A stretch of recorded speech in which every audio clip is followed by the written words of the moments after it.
This has become one of my favorite hentais, and yes, I watch hentai. I still read hentai time to time. Not really like time to time, but very rarely. If I get really bored, if I want to watch something, read something new with actually story elements, because there's something really great and just really passionate to watch.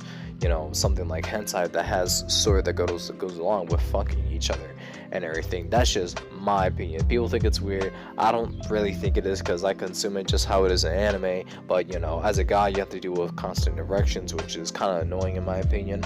But yeah, guys, I am talking about Jimin season Jimihen. Jimihen season 1. Not even gonna pronounce the full fucking name of this shit because you guys know my pronunciation is fucked up and I'm illiterate or whatever the fuck, so can't fucking read shit correctly. But yeah, the story follows about a relationship with like two coworkers named I'm not even gonna even say their names correctly, so let me shorten it. We got Yuko, who's a businessman, and Hachiya, who is another coworker, and they plan and they it's just with those two coworkers. But how the story goes is Yuku's boss Yoko's Yuku's boss told him to ask Hachiya if she is a virgin and everything, and that's literally it, just by that Yuko's boss's curiosity and everything.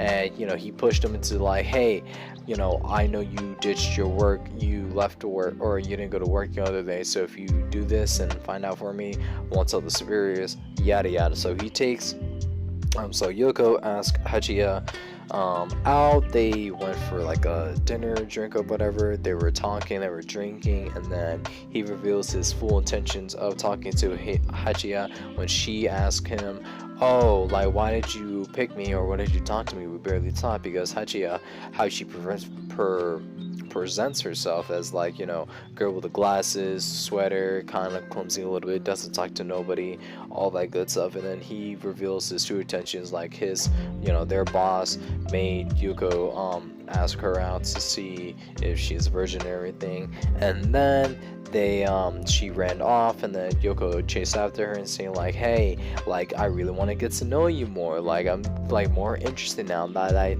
see this side of you. And she was completely different when she showed up to Yoko to go to dinner and everything. So that her whole appearance and everything changes a little bit from how you see her outside from work and everything. And then they got to a hotel together and started fucking. It was really great, passionate, love all that good stuff in my opinion, because like it was a little bit cheesy, but it's just like I love like the cheesy lovey-doveyness of it. And then they proceeded to do it again and again, but the relationship got a little bit closer while Yoko and Hachi see each other at work. They're trying to keep this relationship that they have private, just between them, but sometimes they would even do it at work. And then like the other co-workers, which is the boss, his Yoko's and Hachi's boss, and then their other coworker with some bitch that's trying to fuck with Yoko, but like but at the end of it, it was just really great because they dated for a bit. It was really nice seeing like more dialogue, more character dynamic between these two, besides the whole fucking part, which hentai is known for. But yeah, it's a whole season. It's like 49 fucking minutes, and I am telling you guys, 49 minutes is really not that bad for this, because it shows like it's supposed to be like cut up, because I'm pretty sure it's like maybe like 15, maybe 10 minutes long, which each episode, which compiles into one season, which I am definitely okay for. But afterwards, a little incident happens where the boss like told like Hichiya that Yoko is dating the one bitch that's trying to fuck with him. Like they're dating now, and like Yoko is really in love with Hachiya, which I really love so much. Like, oh my gosh, I love this girl. Like she reminds me of her. I love her so much. I should be with her and everything. And that was great. It's literally like almost like the last like 35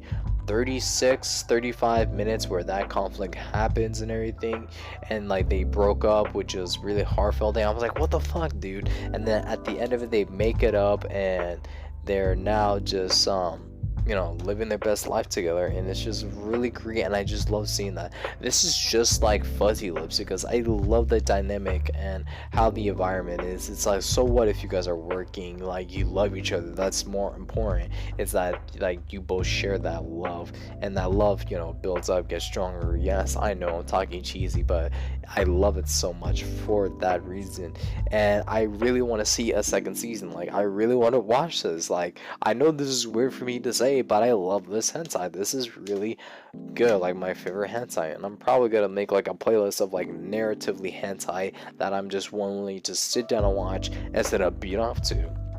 You know, that's just something that I'm just like, that's just a me thing. So if you guys have did seen this hentai, let me know what you guys think about it, like narratively and everything, all down below in the comment sections. I'll have to give this a good solid 10 out of 10. Really great animation, really great characters, and overall really great story in my opinion. I love to see all those things in my fit and good hentais and everything. And yes, it does have like some, you know, BDSM, like all that shit, if you guys are just interested. But yeah, I felt like the fucking was really good, was like really not trying to overdo itself, and again, the animations, it's really fucking good in my opinion. And yeah guys, that's just a me thing, but yeah, I know this might sound weird, but yeah, later, take care, whatever.